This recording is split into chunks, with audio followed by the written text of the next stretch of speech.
நண்பர்களுக்கு வணக்கம். இது எனக்கு ஒரு புது அனுபவம். ஏன்னா அந்த டீம்ல எனக்கு ஒருத்தர் 2 பேரும் தெரியும், மற்ற யாருமே எனக்கு தெரியாது. இன்னைக்கு தான் மதியம் தான் பார்த்தாங்க, ஒரு 4 மணிக்கு வந்து பார்த்தாங்க வாங்க சார்னு. ஏன்னா படத்தை பற்றி எனக்கு தெரியாது. எனக்கு எம்கேஆர் மாப்பிள்ளை ரொம்ப எனக்கு இப்போ பழக்கம். ஒரு திறமையான கலைஞர் எம்கேஆர்.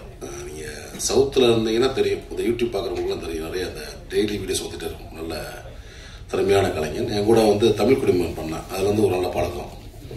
ஸோ அவன் மூலியமாக எனக்கு இயக்குனர் பாரியோட பண்ணியிருக்கோம். ஆல்ரெடி ட்ரெய்லர் பார்த்துருப்பீங்க, சாங்ஸ் பார்த்துருப்பீங்க. வழக்கமாக நம்ம வந்து ஒரு பெரிய படங்கள் இல்லை நமக்கு சினிமாக்குள்ளே இருக்கிற ஆளுகளோட படங்களை பார்த்து நிறைய பேசுவோம், நிறைய தெரிஞ்சு பேசுவோம். பட் இது வந்து ஒரு புது டீம், ஒரு புதிய முயற்சி. ஏன்னா டைரக்டரும் வந்து ஒரு ஃபாரின் ஒர்க் பண்ணுற ஒரு இன்ஜினியர் ஒர்க் பண்ணுறாரு அவர். ஸோ அவருக்கு தெரிஞ்ச ஒரு சினிமா, அவர் கற்றுக்கிட்ட ஒரு சினிமா, ஒரு ஆசைப்படுற சினிமாவை அவர் சொந்த பணம் போட்டு, ஏன்னா அவர் மற்றவங்க படத்தை நஷ்டப்படுத்தலை, அவரே சொந்தமாக சம்பாரித்து அவர் ஊரில் போய் சொந்த ஊரில் போய் எடுத்து ஒரு படம் தயாரிச்சிருக்காரு. அதில் சில குற்றங்குறைகள் இருந்தாலும் நம்ம வந்து அதை மன்னிக்கலாம். இன்னொன்று பார்த்தீங்கன்னா, நம்ம அந்த படத்தில் ஒர்க் பண்ண நடிகர்கள் எல்லாமே பார்த்தீங்கன்னா ரொம்ப நம்ம நிறைய பரிச்சயம் இல்லாத, ஆனால் ஒரு வாய்ப்பு தர்ற ஒரு நிறைய திரைமொழி இளைஞர்கள். அவங்களுக்கெல்லாம் வாய்ப்பு கொடுத்ததுக்கு தேங்க்ஸ் சொல்லணும். ஆனால் இங்கே வந்து நிறைய வந்து எப்படின்னா அந்த சிறு நடிகர்கள், வாய்ப்பு தர நடிகர்கள், இவங்களை பூரா ரொம்ப அப்படியே ரைட் ஹேண்டாக டீல் பண்ணுவாங்க. ரொம்ப க்ரௌடில் நிற்க வைக்கிறது அந்த மாதிரி. ஆனால் நல்ல திறமையாளராக இருப்பாங்க. ஆனால் அவங்களுக்கு வளர்றதுக்கு கொஞ்சம் நிறைய காலமாகும். ஸோ அது மாதிரி ஆளுகளாக கொஞ்சம் நிறைய வாய்ப்பு கொடுத்துருக்காரு. ஏன்னா யார் எங்கேருந்து வரோம் சொல்லவே முடியாது. சிந்தி மலையிலேருந்து ஒரு கூட பெரிய ஆளாக ஆகிடலாம், ஆகுவாங்க கண்டிப்பாக. அதுக்கான திறமையுள்ள ஆளுகள் நிறைய பேர் இருக்காங்க. அதே மாதிரி படத்தோட டிஓபி சொன்னார், ரொம்ப ரியலாக பேசினார். ஏன்னா வந்து அவங்களுக்கு ஒரு சின்ன பட்ஜெட் இருக்கும், ஒரு சின்ன எக்யூப்மெண்ட் வைஸ் கொஞ்சம் கம்மியாக இருக்கும். அதை வச்சு ப்ளஸ் வந்து கொஞ்சம் கற்றுக்கிற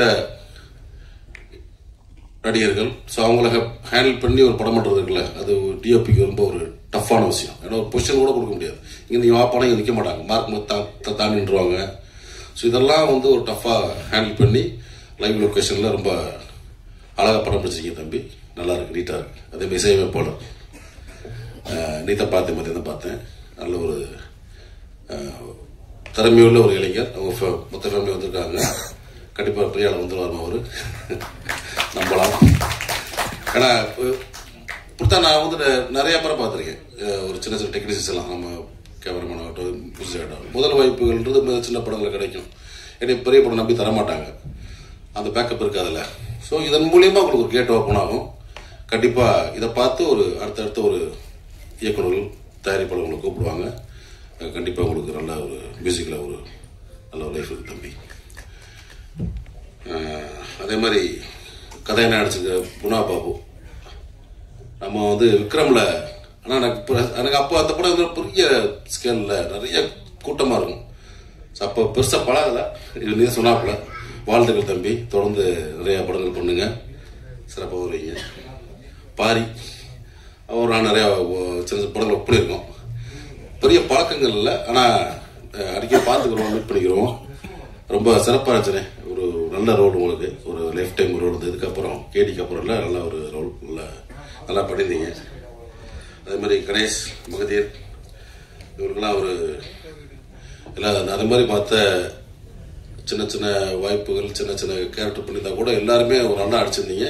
எல்லா நடிகர்களுக்கும் அதே மாதிரி டெக்னீஷியனுக்கும் வாழ்த்துக்கள்.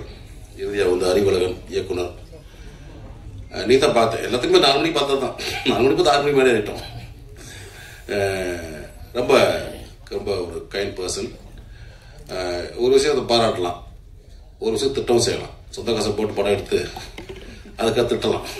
ஏன்னா கஷ்டப்பட்டு ஃபாரின்ல போய் உழைக்கிறாப்புல, அதை சேர்த்து வச்சு ஒரு ப்ராப்பர்ட்டி வாங்கி ஒரு வீடு வாங்கி அப்படியே அந்த மாதிரி செட்டில் ஆகாமல் சினிமாவில் வந்து போட்டிருக்காரு. சரி பரவாயில்ல, சினிமா வந்து உங்களை கண்டிப்பாக கைவிடாது, எனக்காக உங்களை கண்டிப்பாக காப்பாற்றும். அடுத்தடுத்து கொஞ்சம் ஏன்னா உங்களுக்கு இப்போதானே வந்துருக்கீங்க, ஒரு ஃபர்ஸ்ட் டைம் பண்ணுறீங்க. சின்ன சின்ன உங்களுக்கு ப்ரீ போட்டிருக்கோம், நீங்களே ப்ரீ போட்டிருக்கோம், எங்கே செலவு பண்ணுங்க எங்கே செலவு பண்ணக்கூடாதுன்னு. ஒரு முயற்சி கண்டிப்பாக வந்து இந்த முயற்சி வந்து உங்களுக்கு போய் வெற்றியை தரணும். அதே மாதிரி இந்த படம் வந்து ஒரு நல்ல வியாபார ரீதியாகவும் பொருளாதார ரீதியாகவும் சேஃபாகவும் நீங்கள், அதுக்கு என்னுடைய வாழ்த்துக்கள்.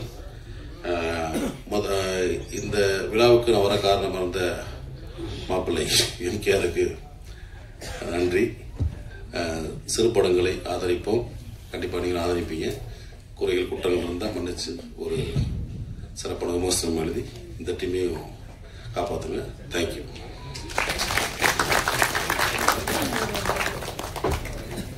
Thank you sir. அடுத்தபடியாக காமராஜ், வெல்கம் பேக் காந்தி, திருக்குறள் போன்ற படங்களின் இயக்குனர் சிறப்பு விருந்தினர் திரு AJ பாலகிருஷ்ணன் அவர்களை அன்போடு பேச அழைக்கிறோம்.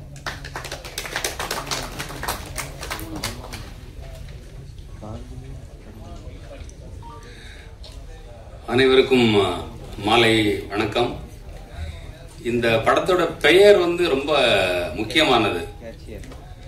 உலக சரித்திரத்தில் பாத்தீங்கன்னா எழுத்துக்கள் தடை செய்யப்பட்டன, நாடகங்கள் தடை செய்யப்பட்டன, சினிமா தடை செய்யப்பட்டது.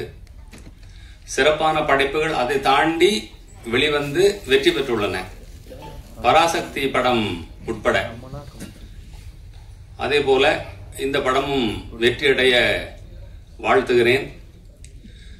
தமிழ் மக்கள் பாத்தீங்கன்னா கலை ஆர்வம் உள்ளவர்கள், ஒவ்வொருவரும் வந்து கலைஞர்கள். 80களில் சினிமா எப்படி இருந்ததுன்னா ஆட்டுக்கார அலைமையில் ஒரு படம் வந்தது. எங்க ஊர்ல பாத்தீங்கன்னா 150 பேர் தான், 150 பேரும் அந்த படத்தை பார்த்தாங்க.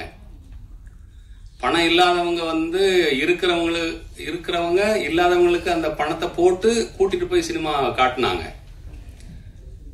படத்தை பார்க்காதவங்க கிட்டத்தட்ட எல்லா தமிழனும் படம் பார்த்தார்கள்.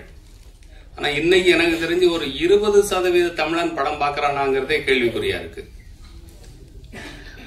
30 வயதுக்கு கீழே உள்ளவங்க மட்டும்தான் படம் பார்க்கற மாதிரி இருந்த சினிமா வந்து குறுகி போயிடுச்சு. ஆனா உலக மேப்ல பாத்தீங்கன்னா தமிழனை போல கிரியேட்டிவான ஆள் வந்து யாரும் இருக்க முடியாது. இந்த மண்ணில் இருந்து ராமானுஜர், பாரதியார், வள்ளுவர், கம்பர், அதே போல சினிமாவிலேயே வந்து பல்வேறு ஜாம்பவான்கள் வந்திருக்காங்க. ஸோ இந்த நிகழ்ச்சிக்கு வர்றதுக்கு காரணம் முக்கியமா மிஸ்டர் எங்களோட தளபதி குணா பாபு. இந்த தளபதி எப்படிப்பட்டவர் அப்படின்னா, நாங்க ஷூட்டிங் ஸ்பாட்ல வந்து குதிரையில படமாக்கணும். இவரு குதிரையில ஏறதுக்கு முன்னாடியே 2 பேரும் குதிரையில ஏறி கீழே விழுந்துட்டாங்க. நல்ல வேளை அவங்களுக்கு நடக்கல. இந்த பையன்கிட்ட கேட்டோம், தம்பி குதிரை ஏற்ற தெரியுமா? இல்ல சார் நான் பண்ணுவேன் அப்படின்னுட்டு. ஒரு காட்டுக்குள்ள படம் பார்க்கும் போதெல்லாம் வந்து குதிரை வேகமா ஓடுது, மரக்கிளைகள் வந்து தாழ்வா இருக்குது. எனக்கு ரொம்ப பயம். ஒரு செகண்ட் மிஸ் ஆனா வந்து கிளை வந்து தலையே கொண்டு போயிரும். ஆனாலும் ரொம்ப ரிஸ்க் எடுத்து அந்த படத்துல நடிச்சாரு. இந்த படத்துல டான்ஸ் எல்லாம் ஆடி இருக்காரு நிறைய.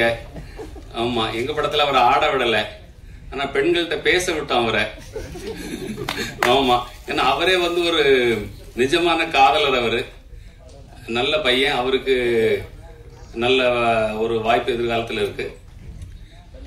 இந்த இயக்குனர் தயாரிப்பாளர் அவங்க வந்து இவ்வளவு பிஸியான நேரத்துல வந்து அலுவலகத்துக்கு வந்தாங்க. நான் சொன்னேன், போன்ல சொன்ன கூட போதும், நான் வந்திருப்பேன். அது மேபி குணாவுக்காக கூட இருக்கலாம். சொன்னேன், அவங்க வந்து கூப்பிட்டாங்க. இந்த நிகழ்ச்சியில நான் வரவழைச்சதுக்கு மிக்க நன்றி. இதே போல மிஸ் அறிவாளர் மாதிரி பல பேர் வந்து தமிழ் சினிமாவை தூக்கி பிடிக்க வர வேண்டும். மிஸ் அருள்தாஸ் ரொம்ப ப்ரொஃபஷனலா பேசினாரு. ஆமா, இந்த படம் வெற்றி அடைய பத்திரிகையாளர்கள் துணை புரியுங்க. நன்றி, வணக்கம்.